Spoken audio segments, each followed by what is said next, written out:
So I recently had to deal with something no family should ever have to face. Our farm got burned to the ground by HOA enforcers. And the reason? A zoning complaint. Our neighbor was grinning like she'd just stopped a national threat. But what she didn't know was that the barn they torched was a K9 training facility, and every dog inside was trained to take down intruders. Let me start from the beginning. Before we dive in, let me know where you're listening from today. It wasn't the alarms that woke me up. It wasn't the smoke. It was Buddy, scratching, howling, slamming his body against Jake's bedroom door like he was trying to tear the whole thing down. First thing I thought was coyote. Second thing was something way worse. I stumbled into the hall, blinking hard, and slammed into Judy. She was coughing already, pulling a hoodie over her nightgown, wild-eyed. "Tim! It's the barn! It's the barn! It's Tim! Move!" Smoke punched me in the face the second she said it. Thick, greasy, hot enough to sting your eyes before you even know you're awake. I didn't grab my boots, didn't grab my wallet, didn't grab anything but the crowbar I kept by the door for emergencies. Funny how you imagine burglars, not bonfires. The second the door slammed open, I knew it was bad. The night sky wasn't black anymore. It was bleeding orange. Our barn, the one we built beam by beam, the one that held everything, was already half a skeleton wrapped in flames. And in front of it, three shapes, standing behind the far fence, hands in pockets, watching. I took 2 steps forward barefoot before instinct kicked in, and my brain screamed, "Jake!" Buddy was still barking like mad somewhere inside. The barn wasn't just wood and tools. It was the training center. The puppies, the seniors, the search and rescue course Jake built last summer, with Buddy leading the drills. My feet hit gravel. I felt every stone cut into my soles, but it didn't slow me. "Jake, get Buddy out of there!" No answer. Just a burst of movement. Jake flying out of the barn side door, arms shielding his face. And Buddy? Buddy had Jake's hoodie clamped in his jaws, hauling him sideways like a suitcase, saving him. Judy crashed into me from behind, gasping for breath. "Water tank's empty. Someone drained it." My head snapped toward the shed where the hoses hooked up. The pipes, cut clean, sabotaged, and, across the pasture, the 3 figures still stood there, lit from below by the fire, shadows warping across the grass. One of them lifted a clipboard and started writing something down like he was tallying groceries. I swear. One of them smiled. I skidded to Jake as he fell, coughing, into the dirt. Scooped him up with one arm. Buddy circled, barking so hard his whole body shook. "Dad, the puppies. There's still some inside." "No." Judy yanked him backward. "We can't. It's too far in." Jake fought against her, and Buddy barked louder, but the barn's roof groaned, a sound you never forget once you hear it, and then collapsed inward, throwing sparks high into the night. If anyone else had been in there, they weren't now. We stood there in the dirt, coughing and crying and not moving. Because what else do you do when your whole world burns down and 3 strangers across the fence just watch? The heat drove us back step by step, even as Buddy tried to surge forward again. Jake finally dropped to his knees and hugged Buddy tight, whispering, "I'm sorry, boy. I'm sorry." Judy sagged against me, silent tears carving clean tracks down her soot-smeared face. And me?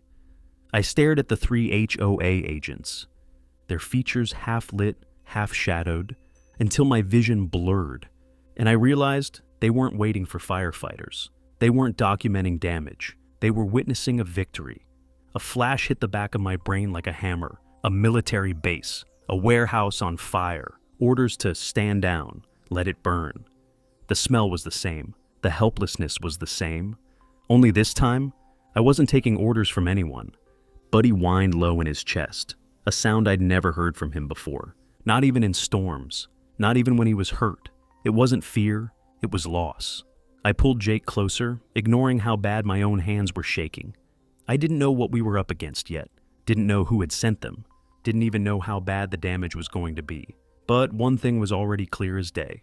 This wasn't about rules. It wasn't about zoning. And it sure wasn't over. Because when I finally found out why they needed us gone, the fire was just their first warning shot.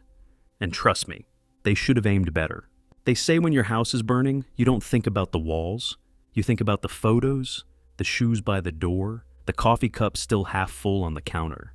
When the barn caught fire that night, it wasn't just smoke that hit me. It was the gut punch of every memory we built here. All of it going up like it never mattered. But it did matter. It mattered a lot more than anyone outside our fence would ever understand.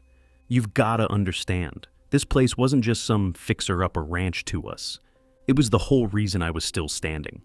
And it all started because of one bad idea I had, back when I was a little too stubborn and a lot too lost. Retirement didn't suit me. I tried it for about a week. Turns out fishing's not very relaxing when you keep mistaking pond ripples for landmines. And grocery stores? Too many people. Too many carts. Too much noise. You need a hobby, Judy told me, arms crossed, eyeing me like I was a stray she regretted taking in. I said I'd think about it. Next thing she knew, I bought 36 acres of weeds, scrap metal, and memories. We called it a ranch because it sounded better than patch of barely contained chaos. The first winter, the roof leaked in 7 different places. The second winter, the truck died halfway down the drive, and I spent 3 hours hiking back uphill in boots so old they talked back. Jake hated it at first. Cool, Dad. So when do we get Wi-Fi? Before or after the apocalypse? Judy wasn't much better. I always dreamed of country life, she said, kicking a rock. Just didn't realize I'd be starring in a horror movie called Cornfield Regrets. But then Buddy happened. Buddy changed everything. He wasn't our dog, not technically. He was a K9 reject. Too sharp, too wild, too good at slipping leashes and scaring adoption agents. Buddy didn't trust anybody. Didn't eat the first 2 days. Didn't even bark. He just sat in the farthest corner of the barn, watching, calculating, waiting.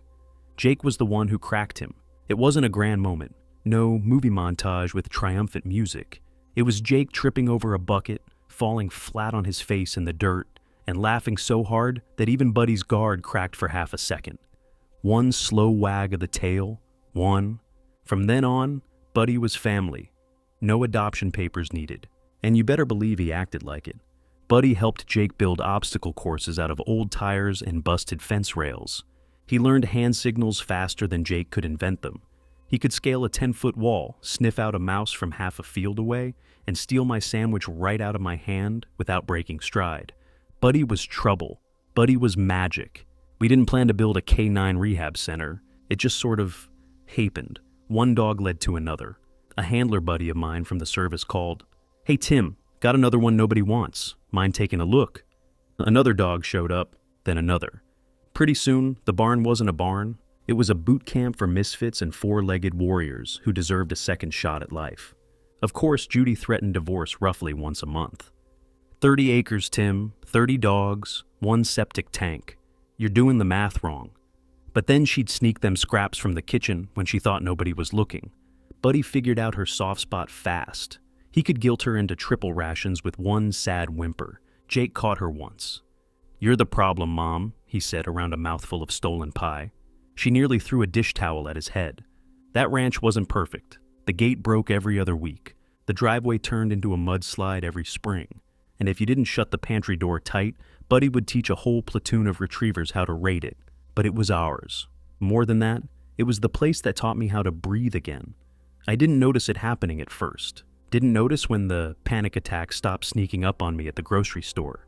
Didn't notice when I started laughing without checking over my shoulder first. Didn't notice when I finally slept through a whole night without waking up to the sound of bombs that weren't there. The ranch saved me, not in some Hallmark card way. Not in some magical sunrise moment. In a hard, bloody-knuckled, laugh-through-the-pain way. And Buddy? Buddy was the best part of it. He wasn't just a dog. He was Jake's brother. He was Judy's unspoken secret favorite. He was my second chance walking around on 4 legs, reminding me every single day, you don't have to be perfect. You just have to stay. You just have to try.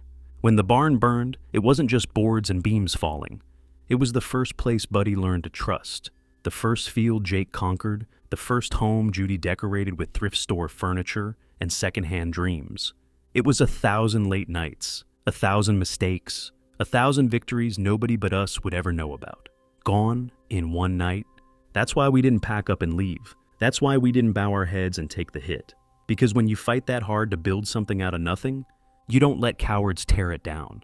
Not without a fight. Not without making them earn every inch they tried to steal, and they thought they could scare us off with fire? Oh no.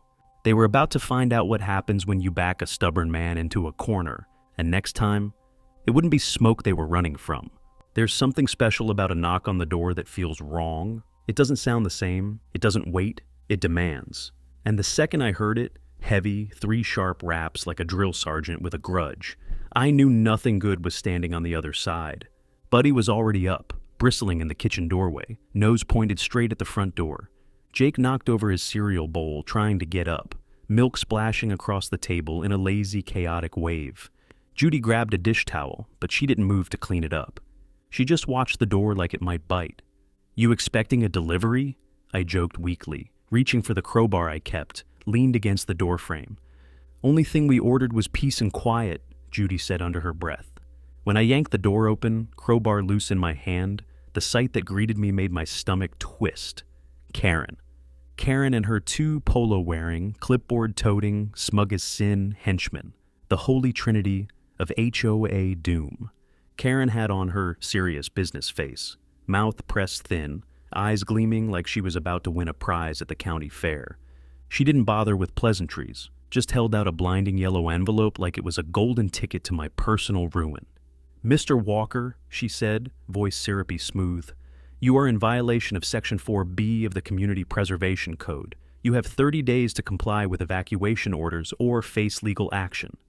Buddy let out a low, steady growl. I took the envelope just to have a free hand. Judy folded her arms, glaring so hard I swear one of the Polo twins actually flinched. Jake stepped up beside me, fists balled, breathing hard like he was daring them to say one more word. "Section 4B, I said, pretending to read the envelope.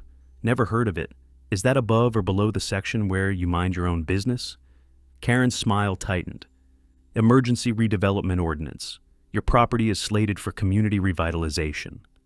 Behind her, her 2 henchmen unfurled a giant laminated map, like circus barkers unveiling a new attraction. Red lines cut across the fields, slicing up our ranch like a butcher's chart. Big stamp on our land. Pending transfer, Phase 1. Acquisition. Jake made a choked noise like he wanted to spit nails. Judy's hand found mine, squeezing tight enough to pop knuckles. "You can't just erase us," Jake snarled. Karen finally glanced at him. Not a person to her, just an obstacle. "You're non-compliant tenants now?" "We own this land," I said, voice dropping low. "Ownership is conditional under emergency code," she replied smoothly. "You'll find the legal definitions updated accordingly." Buddy barked once, loud, sharp, commanding. The younger of the 2 henchmen actually jumped. I bit down on a grin. "You want to see non-compliant?" I said. "Keep standing on my porch." Judy shot me a warning glance. The unspoken please don't get arrested today motherly kind. Karen snapped the map closed. 30 days, Mr. Walker. Voluntary cooperation is strongly encouraged. Penalties increase with delay." And with that, she turned and marched down the steps like she already owned the place. One of the henchmen accidentally dropped his clipboard, scrambled to pick it up, and trotted after her without a backward glance. I stood frozen, fists tight, watching them leave. Watched them get into their sleek black SUV, no plates of course, and drive away slow, the gravel spitting under their tires, like they were already counting the property lines in their heads. Judy ripped the envelope open. Inside was a full eviction packet, threats, fines, court orders already drafted. They didn't expect us to fight. They expected us to fold, fast, quiet, forgettable. "We fight, right?" Jake said, his voice a ragged mix of fear and fury. I turned, looked at him, at Buddy standing tall beside him like a soldier ready to deploy, at Judy, eyes burning bright even through the exhaustion. I didn't have to think about it. "We fight," I said. "We fight dirty," Judy added. Buddy barked once. Agreement. Jake grinned, a wild flash of teeth. And somewhere deep in my gut, a darker thought whispered, "They started this. But they have no idea how far I'm willing to go to finish it." Because next time they came for us, it wouldn't be with a clipboard, and it wouldn't end with polite paperwork. The next strike would hit a lot closer to the heart. They didn't come back with fire. This time, they came back with little knives, invisible ones. Ones you didn't see until you bled. And for a while, it worked. The first shot was the fence. One morning, I found the south line smashed like a drunk giant stumbled through it, splintered posts. Wire peeled back like a zipper. Buddy stood there, hackles high, tail stiff, nose pointed at the fresh tire ruts gouged into the dirt. I rebuilt it with Jake handing me nails and Buddy pacing circles around us like a worried parent. By sunset, the posts were down again, same tire tracks, same muddy footprints leading nowhere, same sick feeling in my gut. Next was the water. I woke up to the dogs howling, real howls, not the playful morning wake-ups Buddy usually led. The troughs were bone dry. The main tank valve had been ripped clean off, like someone brought bolt cutters just for the occasion. The ground around it was muddy and torn up. Heavy boots, maybe, mixed with Buddy's paw prints trying to track them. Jake went full beast mode. Buckets, pots, old pans, anything that could hold water got dragged out to the well. Buddy followed, nose low, whining every time Jake tripped or sloshed a half bucket away. Judy filled up every stock pot in the kitchen. Even the dog dishes got refilled by hand. It wasn't enough, not even close. By the third day, pink and orange flags dotted the fields like some deranged Easter egg hunt.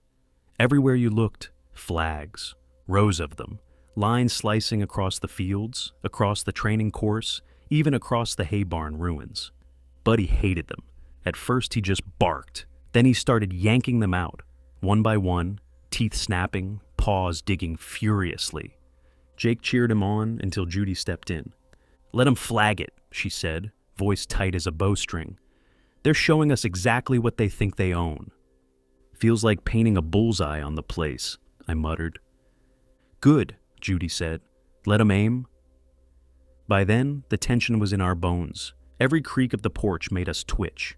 Every truck that slowed near the gate made my hand drift toward the crowbar. Every night, Buddy sat by the window, growling low at the dark. The nails were the final straw. Buddy found them first, yelping mid-run, hopping back on 3 legs, paw bleeding from a tiny, perfect puncture wound. Jake spotted them next, scattered like seeds across the north field. I dropped to the ground so fast my knees screamed, pulled Buddy into my lap, brushing the grass aside, inspecting his paws. Jake knelt beside me, breathing fast, trying not to cry. He failed. Silent tears streaked down his dusty cheeks as he picked nails out of the dirt, one by one. Buddy licked his hand. I didn't say anything. Didn't need to. The ranch was dead silent around us. Even the wind seemed to hold its breath. Judy found us there, sitting in a circle of sabotage. She didn't say anything either, just dropped to her knees and pressed her forehead against Buddy's flank like a prayer. The bleeding wasn't bad. A clean slice, washable. But it wasn't the cut that mattered. It was what it meant. They didn't care who got hurt. Man, woman, kid, dog. Didn't matter. As long as we bled enough to break. And worse, it worked. Not on me, not right away. But in the way Jake stopped smiling. In the way Judy locked every door 3 times at night. In the way Buddy never slept all the way anymore. One ear always cocked for trouble. We started sleeping in shifts. Buddy patrolled with whoever was awake. I'd find Judy sometimes, standing at the window long after her shift, watching the fields like a soldier too wired to stand down. We thought the worst was over. We were wrong. Because 3 nights later, walking the back fence with Buddy at my side and a shotgun slung over my shoulder, I saw him. At first just a shadow, then a man, big, hood up, moving slow and careful, carrying something long and metal over one shoulder. Buddy froze, growl rumbling up deep and low. I raised the shotgun halfway, flashlight beam swinging wide. Caught the glint of something shiny, heavy, too big to be a tool. The man turned, only for a second, but long enough to see the face, long enough to know he wasn't a stranger. He was one of ours, someone from the town, someone we trusted. And worse, he wasn't there to mark fields. He was carrying a can of gas. They say betrayal hurts more when it comes from someone you trusted. Turns out, they were right. When I saw Roy by the fence that night, can of gas slung casual over his shoulder like it was just another Sunday chore. Something inside me cracked clean down the middle. Not a big explosion, just a slow, steady break. Like a tree splitting in a quiet forest, no one there to hear it fall. Because Roy wasn't just a neighbor. Roy was family, the unofficial kind. He helped Jake build his first treehouse, brought over a case of cheap beer and 2 left feet for every 4th of July barbecue, taught Buddy that stupid trick where he pretended to faint when someone said bang. Roy had been there, and now he was here, lighting the match. I slammed the front door open so hard it rattled in the frame. Buddy barreled in first, barking low and fierce. Judy spun from the sink, eyes wide, shotgun already half raised. Jake skidded into the hallway, socks sliding on the floorboards. "It's Roy," I said, chest heaving. "It's Roy. He's with them." Jake's face crumpled, pure shock, pure disbelief. Judy didn't move, didn't speak, just stared at me with this horrible, slow-dawning realization, the kind that roots itself so deep you can't even dig it out. We didn't sleep that night, didn't even pretend to try. Instead, we gathered around the kitchen table, Buddy circling like a restless spirit, Jake picking at a splinter in the tabletop until his thumb bled. We talked, we schemed, we fought a little. Mostly we sat there drowning in the ugly truth. If Roy turned, others could too. We weren't surrounded by neighbors anymore. We were surrounded by enemies with familiar faces. Judy was the one who snapped us out of it. "Follow the paperwork," she said, voice clipped sharp enough to shave wood. Right, the paperwork, the boring stuff, the real battlefield. Next morning, I drove into town, didn't take the main road, didn't want eyes on me, took the old trails, dirt ruts so bad my teeth clacked together, parking half hidden behind the courthouse like a criminal casing a joint. Funny, really. Spent years fighting to defend laws, now sneaking around to survive them. The public records office smelled like dust and broken dreams. Flickering fluorescents buzzed overhead. No guards, no HOA goons.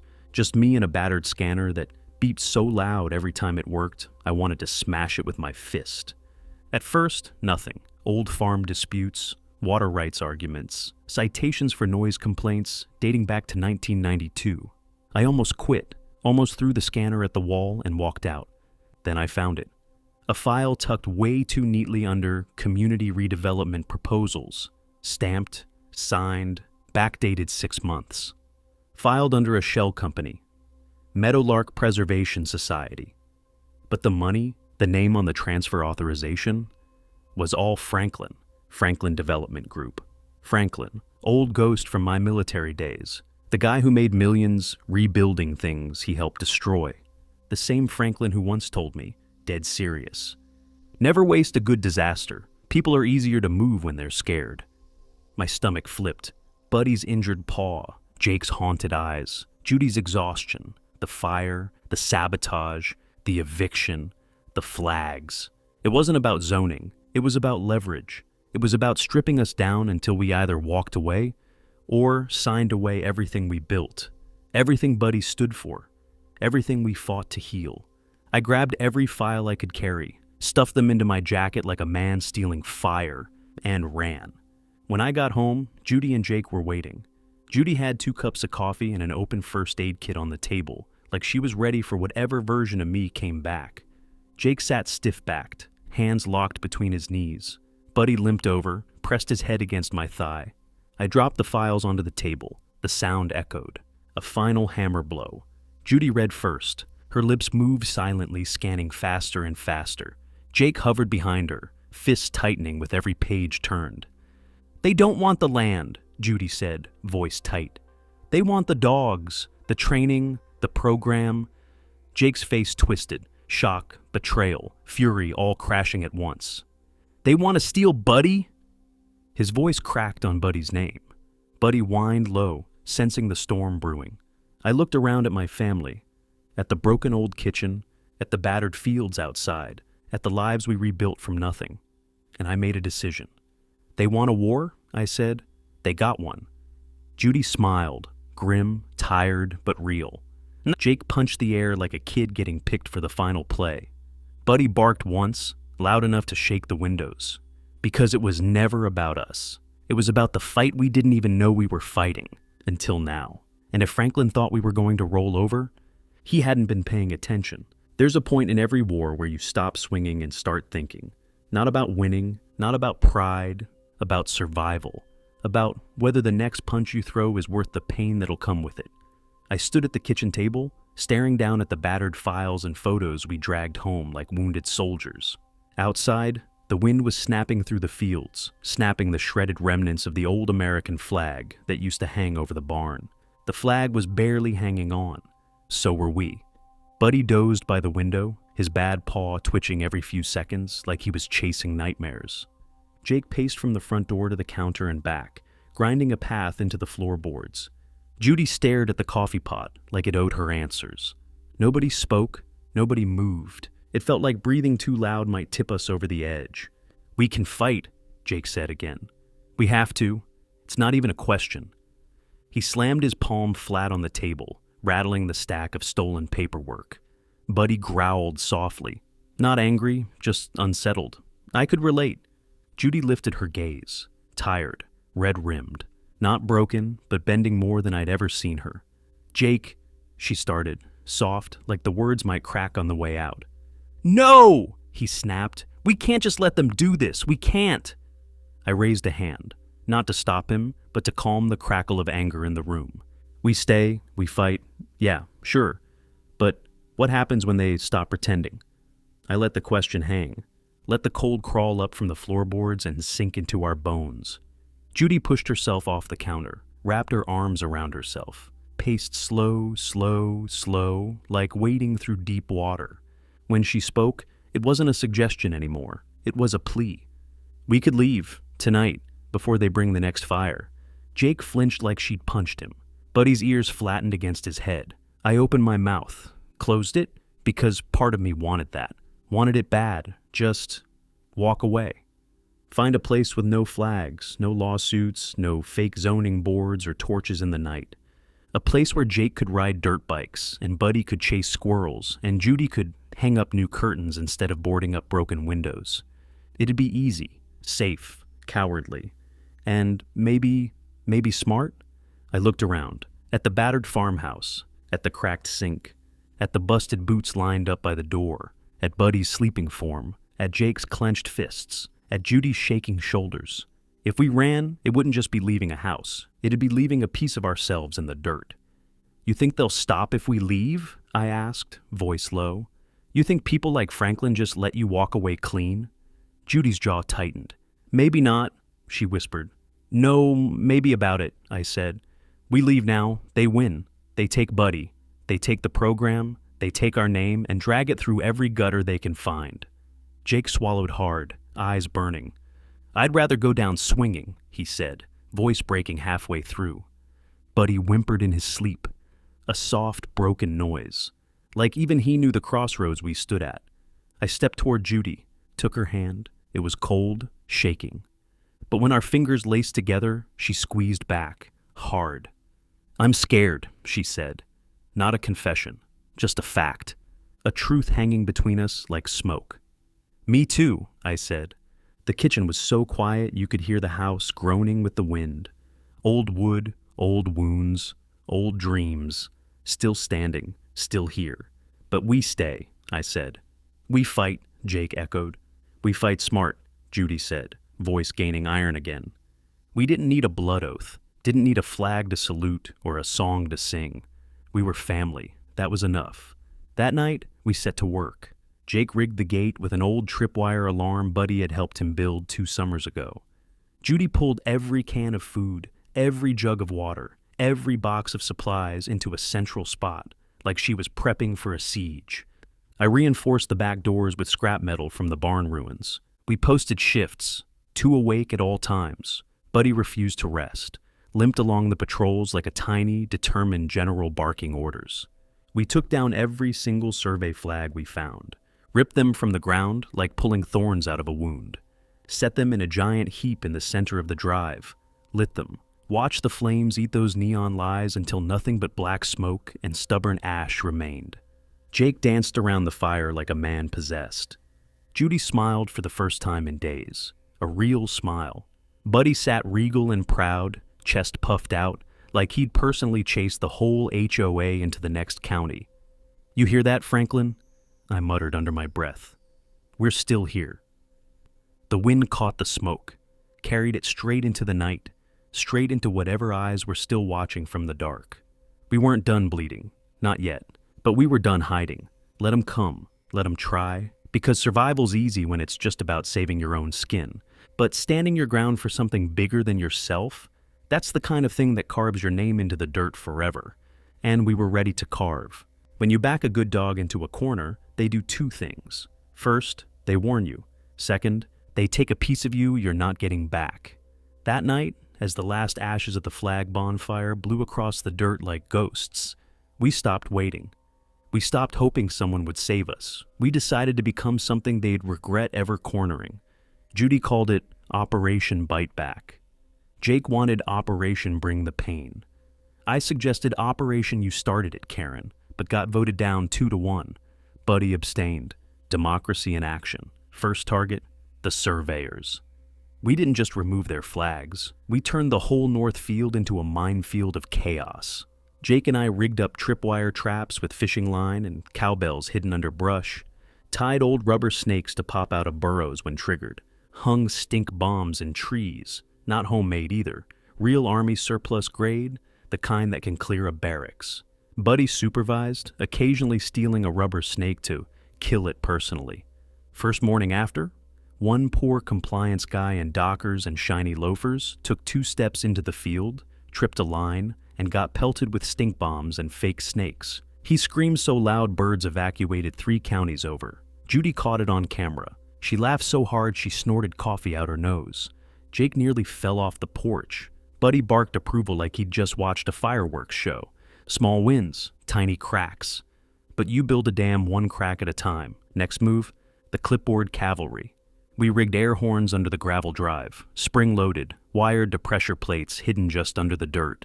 First guy who tried to stroll up with a compliance notice, blam, air horn right at ankle level. He jumped 5 feet backwards, tripped over his own clipboard, and ate dirt.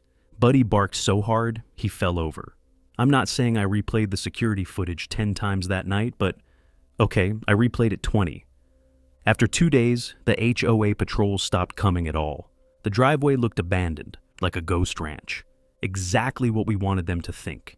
We knew Franklin wasn't giving up. We just didn't know how hard he was about to hit. 3 nights into our campaign, around 1:12 a.m., Buddy stiffened by the back door. Low growl, no bark. The serious kind of alert that made every hair on your neck stand straight up. Jake and I grabbed the floodlights and crowbars. Judy slung the shotgun over her shoulder like she'd been born with it. Roy was there, but not how I expected. No gas can, no backup, just him. Standing outside the fence, hands up, empty, shivering like a dog left out in the rain. Buddy lunged. It took everything I had to snap the leash back in time. Roy flinched, eyes wide, guilt pouring off him in waves. "I need to talk," he rasped. "Talk fast," I said, not lowering the crowbar. Judy stayed half-shadowed in the doorway, gun leveled just enough to make the point. Jake looked ready to charge. Buddy growled, low and constant, vibrating through the leash. Roy's voice cracked. "I didn't know it would get this bad. Franklin, he's bringing in professionals, contractors, guys who don't ask questions." "Sounds like your kind of crowd," I said, voice ice. He flinched, hard. "Not anymore?" He dropped a folded paper into the dirt. Coordinates, timetables, entry points. He gave it all up. Maybe guilt finally outweighed fear. Maybe he realized what kind of nightmare he helped unleash. Maybe he just didn't want to be caught standing on the wrong side when the smoke cleared. I didn't care. I wasn't forgiving him. I was using him. Buddy bared his teeth as Roy backed away into the dark without another word. Jake muttered something under his breath I didn't catch. Judy just watched him go, face unreadable. We had 48 hours before Franklin's cleanup crew arrived. 2 days to turn this place from a ranch into a war zone. We got to work. I dug the old chest out of the attic, the one I hadn't touched in 15 years.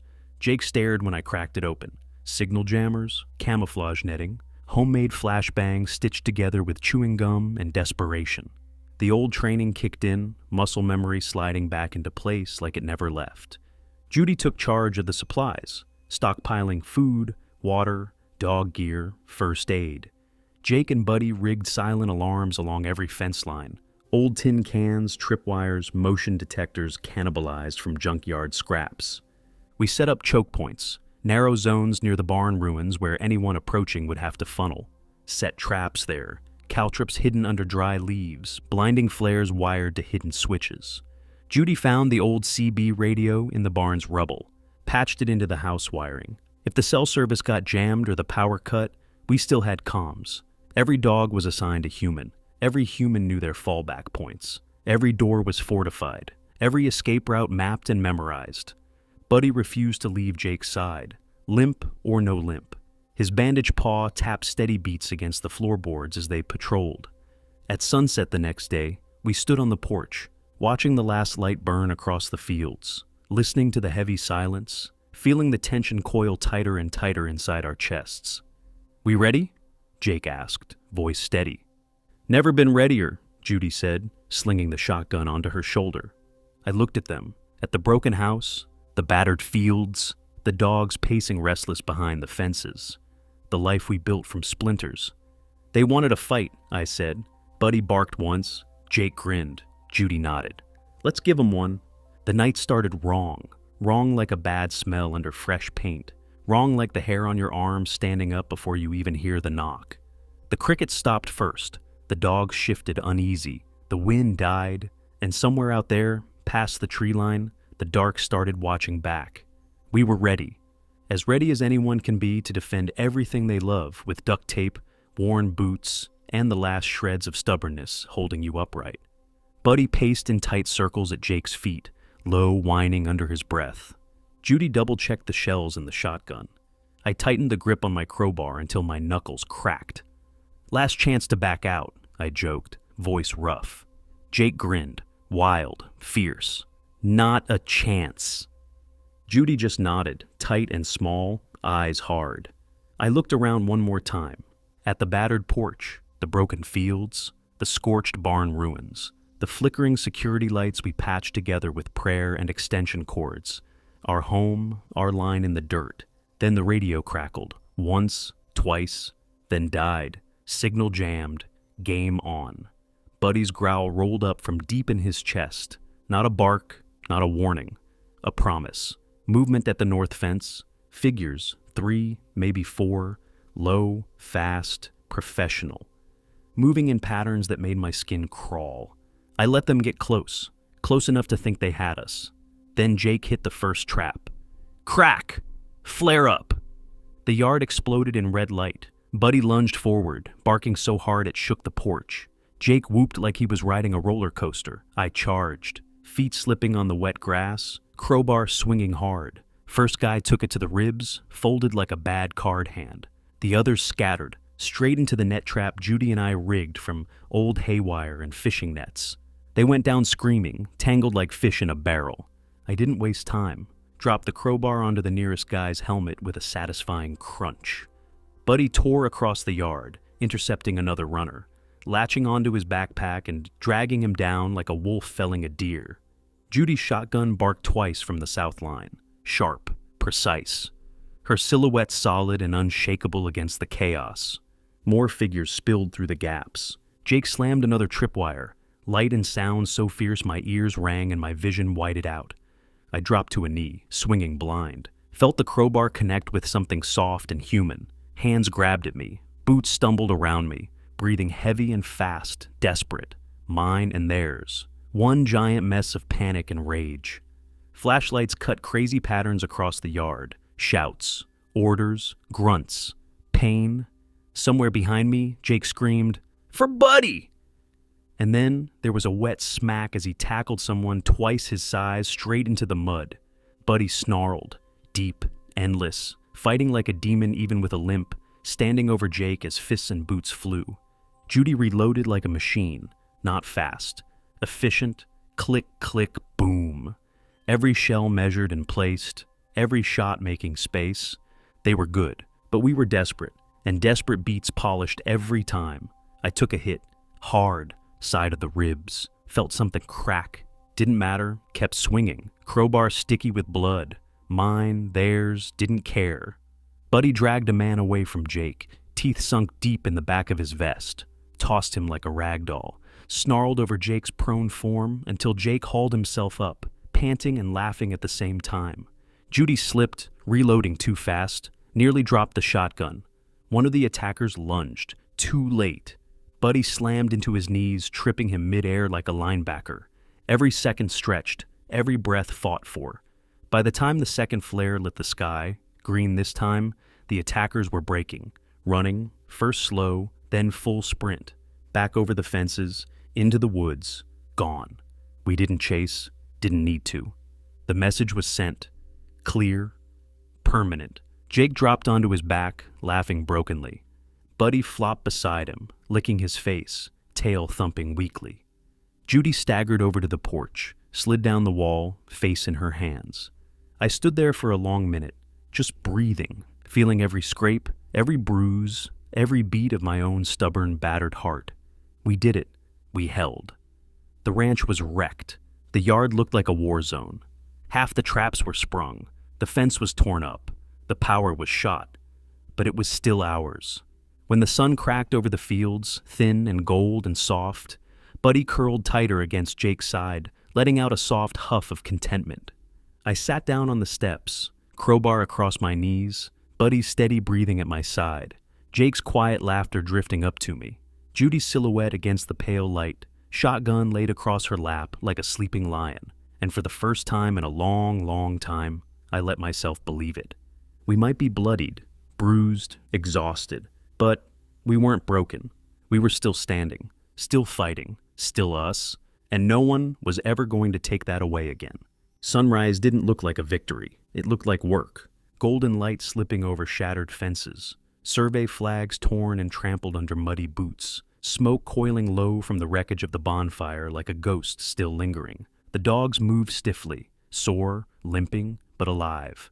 Jake moved the same way, Buddy too, all of us stitched together by stubbornness and coffee fumes. Judy sipped from a chipped mug, steam curling around her tired smile. Jake sat in the dirt, Buddy's massive head resting heavy in his lap. Every so often, Buddy twitched, chasing something in his sleep. Jake just grinned and scratched behind his ears. Me? I sat on the porch steps, crowbar across my knees like an old soldier's saber, body bruised, heart bruised worse, but beating, still here, still fighting. We should call the sheriff, Jake muttered, voice hoarse. Maybe after another cup, Judy said, deadpan. None of us moved, because for the first time in what felt like forever, the quiet wasn't a threat. It was a gift. Later we picked ourselves up, started the long, slow work of piecing the ranch back together. We repaired what we could, patched fences, rewired lights, rebuilt the gate, pulled bent nails with our bare hands and hammered them back straight. Neighbors drifted in, some just checking, pretending they weren't bringing casseroles or spare parts or old barn lumber. Some stayed longer, helped fix sagging roof lines, shored up fence posts, patched bullet holes in the water tanks without asking questions. Not everyone came. Some looked the other way when we drove into town. Some still thought we brought the trouble here. Let 'em. We weren't doing this for them. The sheriff made a half-hearted investigation, wrote up a few reports, filed a few things in cabinets no one would ever open again. We nodded politely, didn't waste breath hoping for more. Because we knew. Some battles you win by surviving. Some battles you win by outlasting. Some battles you win by simply refusing to leave. The ranch healed slow. Buddy too. He favored his injured paw for a while, but it didn't slow him down much. If anything, it made him smarter, more cautious, more dangerous in the best ways. Jake taught him new tricks. Play possum became a crowd favorite. Buddy would roll onto his side, tongue lolling, legs stiff, dead to the world, until Jake clapped twice and he'd spring up like a jack-in-the-box.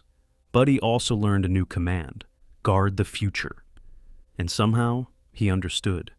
Every time Jake led the new dogs through their drills, Buddy sat by the gate, eyes sharp, tail wagging slow and steady. A sentry, a mentor, a survivor teaching the next generation how to stand tall. Judy worked magic behind the scenes, turned the ranch into a non-profit, filed paperwork until her eyes crossed, fought bureaucrats with the same stubborn grit she fought the attackers with, secured grants, protected the land legally, built something bigger than any one family. Jake grew up fast, took charge of training, took pride in the younger dog's successes, took pride in the ranch itself, in us, in what we built with blood and sweat and bone. Some nights, we still sat on the porch, Buddy stretched across our feet like a living shield. Jake sprawled on the steps, tossing a tennis ball lazily into the twilight. Judy sipping coffee that somehow, against all odds, kept getting worse. We didn't talk about Franklin. Not anymore. He wasn't part of this place. Never was, never would be. Instead, we talked about new training courses, new dogs, new barns, new dreams. Dreams we dared to have because we stayed, because we fought, because when the world came to tear us down, we dug in deeper. The scars didn't vanish. The fears didn't either. Some nights, a creak in the floorboards still jolted me awake, heart hammering. Some nights, Buddy would patrol the house twice before settling down. But we kept going anyway, together, and every morning, as the sun climbed over the battered hills, and Buddy chased Jake across the dew-soaked fields, and the dogs barked, and the fences creaked, and the earth stretched new green fingers skyward. We knew we didn't just survive. We built something they couldn't touch, something stronger than fear, something louder than silence, something no court, no fire, no contract could ever rip away. Our family, our home, our future. Buddy sprinted across the field, ears pinned back, mouth wide in a lopsided dog grin, Jake laughing breathlessly behind him. I leaned back in my chair, crowbar still propped against the porch, coffee steaming in my battered mug, sun warming the scarred earth. "You think you can break us?" I muttered, smiling to myself. Buddy thinks otherwise. And Buddy's never wrong.